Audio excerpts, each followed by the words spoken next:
Je vais être honnête avec vous, je suis quelqu'un qui aime se prendre la tête, qui réfléchit beaucoup trop, qui aime avoir plein de projets en même temps et qui a tendance justement à créer une forme de chaos parce que j'aime créer, je crée. Mais ça crée également beaucoup de charge mentale et surtout une forme d'anxiété de est-ce que je vais être au contrôle. Et aujourd'hui justement, je vais vous montrer la seule et unique routine dans tout ce que j'ai essayé, dans tout ce que j'ai suivi, qui m'a enfin aidé à me libérer de la charge mentale. Bienvenue ici, Johan Yangting. Aujourd'hui, je vais vous parler du seul exercice qu'on peut faire, qui peut prendre 5-10 minutes par jour, mais qui peut faire énormément d'espace dans l'esprit. Et c'est à la portée de tout le monde, et c'est même accessible, ça coûte rien, à part le prix, éventuellement, d'un carnet. Et oui, je vais vous parler du journaling, de l'écriture. Et vous allez voir que je sais qu'il y a beaucoup de conseils dessus, mais comment on peut le faire de façon la plus simple possible. 3 façons d'écrire qui peuvent vous aider à vous libérer de la charge mentale. Je sais que dès qu'on parle de journaling, la première chose à laquelle on pense, c'est le journal intime. C'est un petit peu ça, mais pas vraiment, vous allez comprendre. Mais c'est aussi un super outil thérapeutique. Que ce soit des psychologues, des thérapeutes, des experts en santé mentale, j'ai discuté avec beaucoup de monde, j'ai rencontré beaucoup de monde, et tous sont d'accord pour dire que si tu veux te décharger l'esprit, écris. Mais au début, moi, j'ai eu du mal. Je me suis dit, mais écris, mais qu'est-ce que je vais raconter? Qu'est-ce que je vais écrire? Comment je gère les choses? Je vais vous donner 3 façons d'écrire qui peuvent vraiment vous aider. Vous allez voir, c'est ultra simple. Commencez, essayez. Et je veux que vous voyez vraiment la puissance du truc d'ici quelques jours, quelques semaines. Ça va pas être immédiat, mais vraiment, si vous arrivez à mettre une régularité, vous allez voir une vraie transformation sur votre niveau d'anxiété, de charge mentale, de préoccupation. J'ai peut-être l'air souvent super zen comme vous me voyez dans mes contenus, mais pour être honnête avec vous, je suis extrêmement minutieux, perfectionniste et très contrôle fric comme on dit, où j'ai besoin de contrôler. Et moi, ce qui peut me créer de l'anxiété, c'est pas quelque chose qui me sort de ma zone de confort. C'est pas d'être face à des nouveaux challenges. C'est pas les problèmes qui peuvent arriver. Réellement, moi, mon anxiété, c'est quand j'ai l'impression de ne pas contrôler. Que ça soit pas de plan clair, une incertitude totale dans le sens ça part en vrille et je sais plus quoi faire. C'est vraiment le sentiment de plus savoir quoi faire. Bien entendu, j'ai travaillé dessus et le journaling m'a aidé à surmonter ça. Parce que le contrôle, c'est de l'illusion. D'ailleurs, je vous ferai sûrement, soit il sera sorti, soit vous l'aurez prochainement, ça dépend quand vous verrez là. Mais je vais vous faire un contenu sur le lâcher prise, qui est un autre sujet, et comment j'ai appris à lâcher prise et comment ça m'a aidé à vaincre et à surmonter ce côté contrôle. Mais justement, c'est passé aussi par une étape dans mon processus, parce qu'on travaille tous sur soi, d'évolution sur moi. Ce qui m'a aidé, c'est vraiment de commencer à écrire. D'ailleurs, tous ceux qui sont des profils notamment qui pensent beaucoup multipotentiels, même les HP, les profils atypiques qui ruminent beaucoup, même si c'est pas que ces profils-là, mais je sais que chez vous c'est particulièrement fort, ça va vraiment vous aider et faire une différence, surtout si vous avez tendance à avoir plein d'idées, jusqu'à avoir du mal à dormir. Déjà, je vais vous dire une chose, d'entrée, avant de donner les techniques de journaling, je vais être honnête avec vous, arrêtez de vouloir absolument arrêter complètement de réfléchir et le mental. Parce que juste le fait de lâcher prise sur le fait d'avoir des pensées et des idées jusqu'à ne pas endormir m'a aidé à arrêter. C'est comme, en fait, c'est exactement quand on veut dormir et qu'on essaie de se forcer à dormir et à s'endormir. Vous savez que ça marche pas. Et quand on lâche prise sur le fait de vouloir absolument dormir, c'est là qu'on arrive à trouver de temps en temps et plus souvent le sommeil. C'est pareil, si vous voulez arrêter votre mental, ça va pas marcher. D'où l'intérêt de, quitte à ce que les idées et le mental il y aillent, on va le rendre productif. Et voici comment. Juste avant, je voulais vous dire que j'ai lancé un tout nouveau programme, j'espère que vous pourrez en bénéficier à temps. C'est la méthode Light pour justement vous alléger. Et dedans, il y a un gros chapitre et un gros travail sur la charge mentale qui va être une conséquence. Parce que quand on arrive à prioriser où on va, qu'est-ce qu'on doit faire, qu'est-ce qu'on garde, qu'est-ce qu'on retire, c'est là qu'on gagne en clarté. Et dans la méthode Light, justement, j'ai développé une méthodologie avec un workbook que vous avez ici. Vous pouvez l'imprimer vous ou le faire sur tablette et vous allez pouvoir avoir la série d'introspection essentielle pour pouvoir poser les choses, prioriser vos projets, organiser tous vos multi-projets et pouvoir réellement avancer. Ça vous intéresse, vous avez le lien en descriptif, allez voir. Et si vraiment ce sujet de la charge mentale vous parle, la méthode Light, le but c'est de vous alléger. Light comme la légèreté, mais Light aussi comme la lumière pour savoir où est ce petit phare là qui va vous dire voici la direction où tu veux aller. Vous avez tout en descriptif si vous êtes intéressé. Et justement, pour commencer, voici ce que vous pouvez faire juste avec un carnet. Moi, j'utilise soit un carnet classique. D'ailleurs, celui-là, je l'ai acheté dans l'une des plus vieilles librairies d'Europe, qui était au Portugal, qui est un beau souvenir. Mais également, j'utilise aussi beaucoup et de plus en plus mon Remarkable, qui est justement une tablette où on peut écrire comme si c'était sur du papier. Mais parce que justement, comme j'accumule beaucoup de carnets, après, j'ai plus de place. Et comme je parle de légèreté, au bout d'un moment, 10 000 carnets partout, alors que là, en fait, je peux écrire comme sur un carnet. Il y a la vraie sensation du papier, mais ça me permet de pouvoir le synchroniser et le garder dans le cloud. Donc, j'en ai parlé dans un autre contenu, si vous voulez le voir sur justement comment je gère ma prise de notes. Mais en tout cas, deux outils, soit vous prenez justement un carnet, soit vous avez la fameuse tablette. Mais par contre, il faut vraiment que ça soit de l'écriture manuscrite, que vous ayez entre les mains un stylo ou ça là, ou un stylet où vous écrivez à la main. Il ne faut pas que ça soit sur un clavier, derrière un écran d'ordinateur. Ça, c'est extrêmement important. L'acte d'écrire en lui-même est justement ce moment pour vous, ce moment juste avec votre feuille où vous laissez les choses s'exprimer. Et la première technique, c'est vraiment la plus simple. Elle vient de Julia Cameron qui a écrit le livre Libérez votre créativité, qui est un excellent livre que je recommande, mais bon, le résumé, c'est en gros, tous les matins, vous faites ce qu'on appelle les morning pages. Tout le monde connaît le Miracle Morning et compagnie. Là, en fait, morning pages, c'est les pages du matin. C'est tous les matins, au réveil, vous écrivez. Point barre. C'est la seule consigne. Tous les matins, vous écrivez. Tout ce qui vient. Si ça vient pas, vous écrivez ce qui vous passe par la tête. Vous commencez quelque chose. Si ça vient, vous écrivez. Et vous écrivez. Il n'y a pas de limite de temps, de mots, etc. Juste vous écrivez ce qui sort. On vide la tête le matin. Ça, c'est la première façon de journaler, d'écrire sur le journal que j'ai utilisé. Et ça a été vraiment un game changer.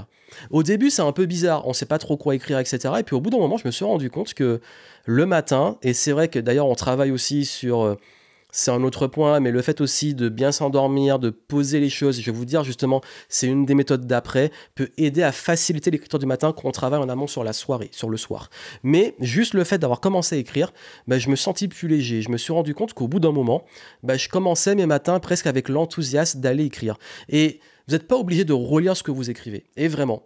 Alors, il y a plein d'écoles, il y en a qui disent qu'il faut relire, d'autres non. Vraiment, là, pour ce coup, vraiment, ce type d'exercice, vous n'êtes pas obligé de relire. D'ailleurs, moi, je relis très rarement ce que j'écris le matin, mais juste ça allège l'esprit. Et parfois, il y a des idées qui émergent, des concepts qui émergent. Parfois, il n'y a rien, mais c'est pas grave. Juste écrire tous les matins. Essayez, vous allez voir ce que ça fait sur vous, mais faites-le pendant au moins, je pense, plusieurs jours, voire plusieurs semaines. Deuxième méthode, alors là, ça peut être la continuité, et si vraiment vous n'y arrivez pas, on peut y mettre une petite consigne, ou vous pouvez le faire à côté ou en même temps. Moi, je fais les deux en même temps le matin. C'est juste de poser les intentions et d'avoir ces marques de gratitude. Ça veut dire que tous les matins, j'écris ce pourquoi j'ai de la gratitude, même si je me répète. Et je peux vous dire qu'après les choses que j'ai vécues récemment, je me rends compte à quel point on a de la chance, mais on s'en rend pas compte. D'être en bonne santé, d'avoir une forme d'abondance quand on l'a, ou parce qu'on sait qu'on peut à un moment tout perdre, comme la santé, comme l'argent ou autre, même des proches, d'avoir la gratitude qui soit là, le fait d'être aimé, le fait d'aimer, des choses très simples qui ont une énorme valeur et on s'en rend pas toujours compte. Et le fait de poser sur papier cette forme de gratitude, c'est le fait de l'exprimer, c'est beaucoup montré par beaucoup de recherches scientifiques, etc., sur forme de thérapie aussi. Ça permet de penser aussi à ce qui va, parce que parfois notre cerveau il s'accroche sur ce qui ne va pas, sur les problèmes, etc. Donc juste le fait de marquer ce sur quoi on a de la gratitude, ça aide déjà à en prendre conscience. Parce que souvent, l'écriture, c'est le niveau de conscience. Conscience de soi, conscience de ce qu'on a dans notre environnement, de qui on est. Donc, rien que le fait de poser ce pour quoi on a la gratitude, ça a un effet extrêmement positif sur notre mode de pensée. Mais également, poser les intentions. Juste écrire aujourd'hui mon intention, quels sont mes objectifs du jour. Ou aujourd'hui, j'aimerais incarner tel type de comportement. Aujourd'hui, j'aimerais être une ressource pour les personnes que j'aime. Aujourd'hui, j'aimerais pouvoir apporter des nouveautés pour mes clients, pour les aider. Aujourd'hui, j'aimerais être cette personne bienveillante. Juste mettre une intention positive de qu'est-ce qu'on a envie pour notre journée. Il n'y a pas de règle, mais juste aujourd'hui, j'ai envie d'être, j'ai envie de faire, j'ai envie d'avoir. Ça peut être l'une des trois formulations, ça peut être les trois, mais juste poser ça. Et rien que là, ça permet aussi de commencer ces journées de façon beaucoup plus intentionnelle. Et d'ailleurs, juste, je vous donne l'astuce, parce que c'est l'astuce justement de poser les intentions et la gratitude, c'est vous pouvez le faire aussi le soir. Par exemple, le soir, juste se poser et se dire, ben là, aujourd'hui, j'ai appris ça, ou j'ai apprécié cette journée parce qu'il s'est passé ça, et juste marquer une chose positive ou plusieurs de votre journée. Et surtout, de poser une intention pour le lendemain. Et je parlais de préparer le soir, ben justement, le soir, dire, ok, demain, voici ce que je veux pour ma journée de demain, et puis comme ça, vous vous couchez avec cette intention et cette dernière pensée qui soit plus positive pour le lendemain. Parce que j'aime dire souvent que le soir, c'est comme une sorte de petite mort. Et chaque nouvelle journée est une nouvelle vie. Et justement, de poser une intention pour notre vie future, je trouve ça un peu magique. Donc c'est à vous, prenez ce qu'il y a à prendre. Mais en tout cas, moi, c'est une des méthodes, une deuxième méthode que j'aime. Donc c'est plus précis que juste écrire. Mais vraiment, retenez, la première approche, c'est juste écrire vos pensées, ce qui passe. La deuxième, c'est écrire d'un point de vue de gratitude et de façon plus intentionnelle. Et la conclusion, avant de passer à la troisième, c'est que vous pouvez le faire, là j'ai parlé du matin et du soir, mais réellement quand vous avez beaucoup de pensées et tout, faites-le à n'importe quel moment. Moi, on m'a donné ça quand j'ai eu une période un petit peu anxieuse après mon souci de santé, où j'avais peur que ça revienne et tout. On m'a dit, bah, dès que tu as ces pensées qui arrivent, écris, mais pas n'importe comment. Et ça nous amène au troisième point, la troisième façon de le faire, super efficace pour résoudre les problèmes et les choses plus négatives. C'est d'écrire les problèmes et d'écrire les pensées négatives. C'est tout bête, on est en train d'écrire. Donc, ce que je fais, et ce que vous pouvez faire, c'est que je vais écrire, mais il faut formuler de façon très précise. Attention à la formulation. C'est pas « je suis stressé, anxieux », c'est « je me sens ». Je me désidentifie de mes pensées. En fait, j'écris mes pensées, mais j'écris que je pense. J'écris que je me sens. Cette subtilité, je vous la répète parce que c'est important. C'est pas juste écrire, c'est écrire « je me sens, je ressens, je pense que ». Parce que là, pour le coup, c'est important et c'est intéressant de le relire. Par exemple, je pense que j'ai raté ma vie et qu'aujourd'hui, je ne suis pas là où je devais être parce que je suis un bon à rien, je ne suis pas compétent et tout ce que je fais échoue. Je le pense. Je n'ai pas dit j'ai raté ma vie, c'est je pense que, 2 points. Et quand vous le relisez, je pense, ok, ça c'est un fait réel ou pas? Et là, je peux partir en introspection. Je peux écrire et dire, bon, ben, en quoi ce que j'ai écrit est vrai? Mais en quoi je peux montrer que ce n'est pas vrai? Qu'est-ce que j'ai réussi? En quoi j'ai été une bonne personne? En quoi je peux être fier de moi? Et là, on peut partir en introspection. Je ne vais pas aller dans les détails parce que c'est vraiment, ça dépend de chacun, mais juste le fait de vous désidentifier de ce que vous pensez et vos états de la problématique, bah, ça peut faire une différence. Et juste écrire, hein, pas forcément avoir les solutions, mais juste l'écrire, le sortir, c'est tout bête. Mais derrière, vous pouvez aussi, quand vous avez des problèmes, partir en introspection. Moi, j'aime bien le faire le soir, par exemple. J'ai dit, j'aimerais trouver une solution à ce problème et j'écris mon problème avant d'aller dormir.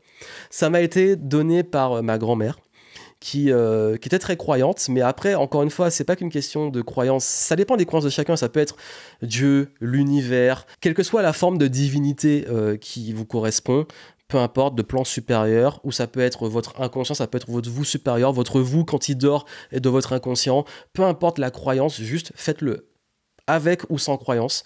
Avant d'aller dormir, vous posez votre problème et vous demandez une solution à ce en quoi vous croyez. L'univers, Dieu, la vie, vos ancêtres, votre vous supérieur inconscient, peu importe, ou vous demandez tout court à personne, vous demandez.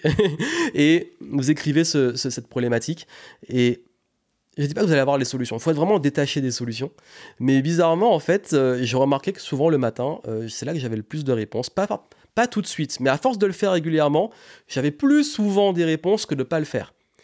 Encore une fois, l'explication, vous la prenez comme vous voulez. Soit pendant votre sommeil, vous connectez à des plans supérieurs. Soit c'est votre inconscient qui travaille en background. Soit c'est un niveau de vous plus intelligent qui bosse dessus. On s'en fout de l'explication. Faites-le juste. Expérimentez. Encore une fois, on est dans l'expérimentation, on n'est pas dans les réponses universelles.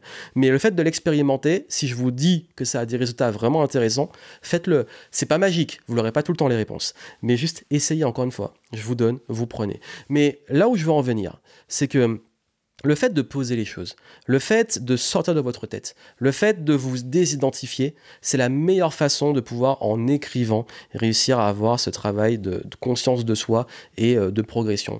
Et comme on dit souvent, s'il y a de la charge mentale, il faut décharger. Et on décharge sur le papier.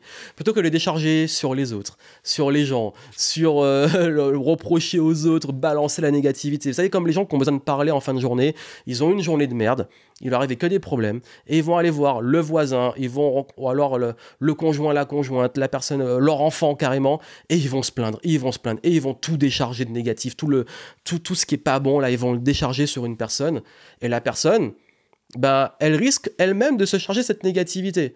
Ou alors elle est assez élevée pour ne pas le prendre, mais souvent, bah, quand vous balancez ça, vous contaminez l'autre. Bah, contaminez le papier. À la limite, s'il y a vraiment des choses que vous voulez dire qui sont vraiment dark, violentes ou pas, écrivez-le, écrivez, et brûlez, jetez, ne relisez pas. Il y a plein de façons d'écrire, mais croyez-moi que écrire est la meilleure façon de vous décharger, sur plein de plans, mentalement, physiquement, peu importe, décharger sur le papier, pas sur les autres. Donc voilà ce que je voulais partager avec vous. Prenez ce qu'il y a à prendre, essayez. Dites-moi, entre les morning pages, écriture libre, entre la gratitude, l'intention, entre le fait juste de poser les pensées, mais formuler en se désidentifiant, vous allez voir, ça va faire une bonne approche que vous pouvez tester, vous pouvez combiner le tout, mais en tout cas, si vous voulez en savoir plus et justement avoir mes méthodes de journaling et les méthodes pour se décharger mentalement, physiquement dans ces projets et alléger, allez voir en descriptif, je vous mets les ressources dans la méthode light, et puis surtout, moi je vous souhaite plein de succès. Prenez le temps, et puis j'ai hâte d'avoir vos retours, et si vous avez d'autres méthodes de journaling, ça m'intéresse. Petit bonus pour la fin, on a aujourd'hui un outil qui est formidable, qui est l'intelligence artificielle, et vous pouvez faire du journaling avec ChatGPT. Alors pour le coup, on n'est pas forcément sans écran, mais juste une astuce que je vous donne pour la fin, pour ceux qui sont au bout, là, c'est un petit cadeau. Sur ChatGPT, vous pouvez lui demander « Tu es Confucius, ou tu es Socrate, ou tu es Bouddha, ou tu es Elon Musk, ou tu es peu importe la personne que vous admirez, ou qui est peut-être une personne, un sage de l'ancien temps, comme quelqu'un d'actuel, peu importe. Et aujourd'hui, tu m'aides à résoudre ce problème, je te laisse commencer la conversation. » C'est un des prompts, comme on appelle, dans ChatGPT, où vous demandez à ChatGPT d'incarner une personnalité et vous le demandez, ben voilà, aujourd'hui, j'ai telle problématique, est-ce que tu peux m'aider ou que dirait cette personne pour m'aider? Mais je te laisse commencer à me poser les questions. Et voilà, et après, vous exposez votre problème, vous créez une discussion et vous pouvez avoir cette discussion et voir ce qui sort. Alors, parfois, c'est un peu fail, parfois, c'est intéressant, mais juste si vous voulez avoir d'autres idées pour résoudre vos problèmes, c'est une astuce que je donne. Vous voulez en savoir plus sur les IA, j'ai fait une autre vidéo où j'explique comment exploiter ChatGPT notamment et les IA, d'autres outils pour pouvoir apprendre plus vite et être plus productif. Vous voulez en savoir plus, allez voir. Et d'ailleurs, dans le programme FAST et dans cette vidéo, je donne quelques idées justement liées à utiliser l'intelligence artificielle. Donc voilà, c'était un petit bonus pour la fin. Je vous place ça.